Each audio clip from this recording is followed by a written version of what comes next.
On a crisp September afternoon in Buckinghamshire, the quiet serenity of Chequers was broken by the low rumble of rotors. US President Donald Trump, after 2 days of pageantry, negotiations and public scrutiny, was preparing to depart the official country residence of Prime Minister Keir Starmer. As he stepped out of his motorcade and made his way to the waiting helicopter, the cameras captured more than just a leader leaving a building. They captured the end of an extraordinary state visit, a visit that has left Britain divided, its monarchy tested and its politics recalibrated. Trump's second state visit to the United Kingdom was anything but routine. From Windsor Castle to Chequers, the journey symbolised the weight of Anglo-American ties and the controversy that inevitably follows the former president.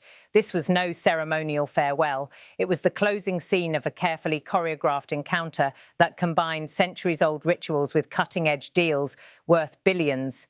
The visit began with pomp and tradition. At Windsor, King Charles III and Queen Camilla hosted the ceremonial welcome, an act unprecedented in modern times, as few US presidents have been afforded 2 state visits. Royal guards lined the castle grounds, the red arrows streaked across the skies, and Britain's monarchy once again found itself at the centre of geopolitical theatre. For many, it was a proud demonstration of the so-called special relationship, but for critics, it was a dangerous blurring of royal neutrality, a monarch welcoming a deeply polarising figure while protests raged just outside the castle gates. The symbolism at Windsor was heavy, but the substance was reserved for Chequers. There, Trump met with Prime Minister Starmer for discussions that touched every nerve of modern diplomacy. At the top of the agenda was a landmark £150 billion investment deal, the largest ever announced during a state visit in Britain's history. US tech giants pledged supercomputers, data centres and an artificial intelligence infrastructure designed to propel the UK into the future. Nuclear energy partnerships and private equity commitments followed, with promises of more than 7,600 new jobs across Britain's regions. For Starmer, it was a chance to showcase Britain as a hub for innovation and opportunity after years of economic turbulence and post-Brexit uncertainty. He argued that the deal represented not dependency, but renewal, proof that Britain could attract the biggest players in technology and industry. "We have the best investment, the best universities, the most Nobel Prizes," Starmer declared, insisting the UK was not playing second fiddle but leading in global innovation. Yet critics were far less convinced. Figures like former Deputy Prime Minister and Meta executive Nick Clegg dismissed the package as sloppy seconds from Silicon Valley, warning that Britain was becoming dangerously reliant on American giants. Opposition politicians went further, accusing Starmer of handing over the country's economic future to US interests while undermining European partnerships. For them, the deal symbolised a sellout, not a breakthrough. The public mood reflected this split. Outside Windsor and in central London, protesters gathered, waving banners that condemned Trump's record on climate, human rights and democracy itself. In Windsor, a van emblazoned with images linking Trump to Jeffrey Epstein was intercepted by police, fueling debates about security and free speech. Supporters, however, were equally vocal. Groups like Friends of Trump UK hailed the visit as a restoration of strength in the Anglo-American alliance.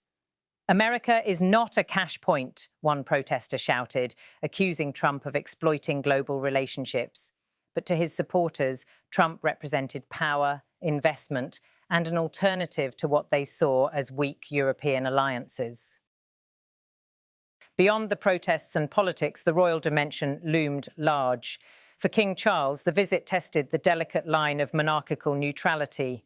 By hosting Trump again, the king revived debates about whether the crown should be a ceremonial participant or an implicit political actor.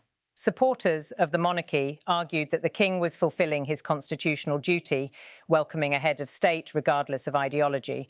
But opponents warned that such high-profile ceremonies risked aligning the monarchy with controversial figures, undermining its role as a neutral symbol of unity. The tension was not confined to Britain alone. Across Europe, Trump's visit stirred concern. Germany's Foreign Minister, Norbert Röttgen-Wadefuhl, criticised the UK's growing reliance on US tech firms, warning it could deepen divides with the European Union. In Paris, officials worried that the Anglo-American deal might undercut European ambitions to regulate artificial intelligence and data sovereignty. For Brussels, the optics were unmistakable. London was locking itself into Washington's orbit at a moment when Europe sought greater independence from US influence. For Washington, however, the visit was a triumph. Trump, who relishes spectacle, framed the deals as evidence of his negotiating prowess and America's global dominance. He reminded audiences of his long-standing personal ties with the British monarchy, calling King Charles a friend and describing the relationship with the UK as stronger than ever. The symbolism was deliberate, America first, but Britain a close second. As the helicopter lifted from Chequers' rolling lawns, the blades beating against the autumn sky, the imagery was clear. This was not just a president leaving a country residence. It was the conclusion of a chapter in the story of the special relationship, a chapter written in equal parts ceremony and controversy. For Britain, the visit underscored a dilemma. Was this £150 billion package a bold leap toward a high-tech future, securing jobs and investment for decades to come? Or was it a Faustian bargain, trading sovereignty for dependency on American giants? For the monarchy, the visit posed an equally thorny question. Could it maintain neutrality when hosting figures who divide the nation so sharply? And for Trump, the optics mattered most. A helicopter lifting off, cameras flashing, headlines swirling, a closing act that reinforced his image as a deal maker on the world stage. Whether Britain gained more than it gave remains to be seen, but the spectacle, the protests, the royal receptions and the billion-pound agreements have ensured that this visit will not fade quietly into history.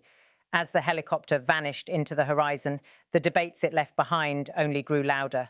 Supporters called it a turning point, critics warned of long-term risks, and ordinary Britons wondered whether their country had secured its future or surrendered it.